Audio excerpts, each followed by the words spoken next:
Everybody. It's a real honor to be here today. Thank you, Bob, for asking me to join you.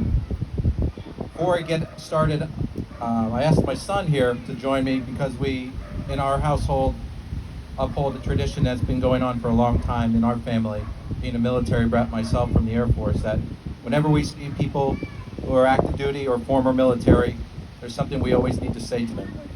Thank you for your service. Thank you for your service, everybody. And those that serve our community, keep us safe.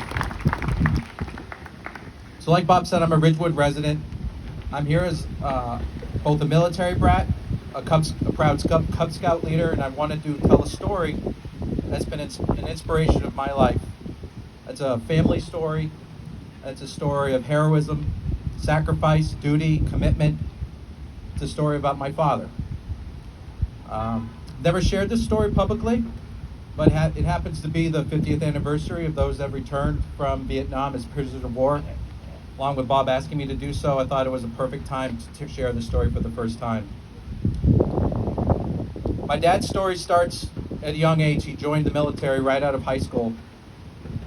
He joined the Air Force and followed a creed that some of you in the audience know, the things that we do so that others can come home alive. That's the oath that a pararescueman makes when he joins the military. It's a selfless, like many positions in the military. For him, his journey in the military was 24 years, and it started harder than most. He was 20 years old on his 7th rescue mission in Vietnam, September 20th, 1965, and his helicopter en route to rescue a downed pilot was shot down.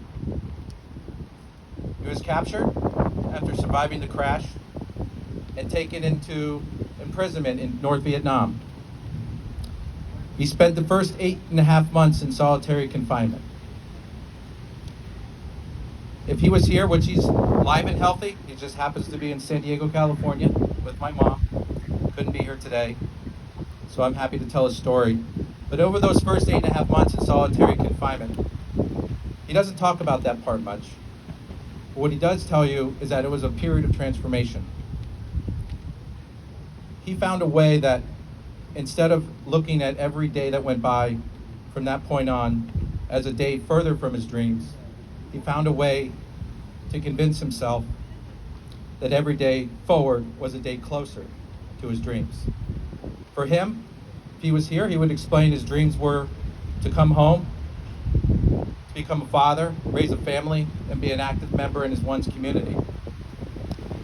And so that after 8 months in solitary confinement, that belief system of every day forward was tested as he remained a prisoner of war for over 2,500 more days. 7.5 years in total, being one of the longest held prisoners of war in U.S. history. When he got back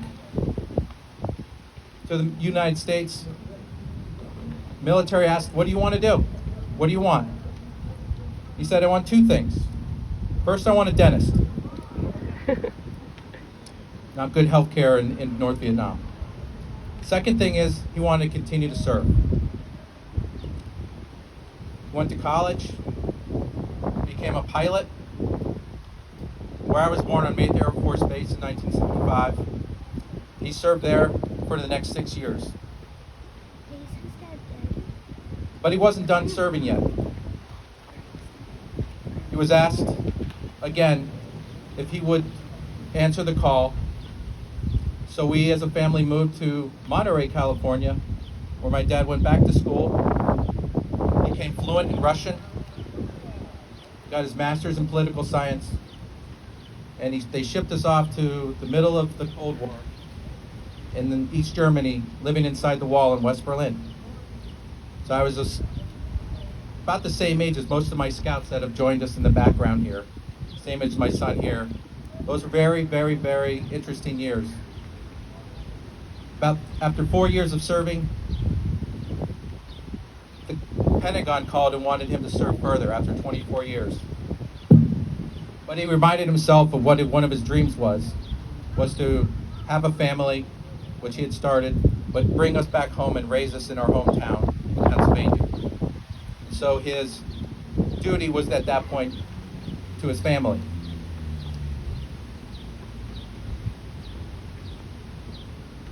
So what can you take away from a story like this? I can tell you that personally, it's given me an outlook on life that is unchallenged in terms of fighting for your dreams. I still wear my father's military bracelet. Somebody wore this for 7.5 years and mailed it to him when he returned.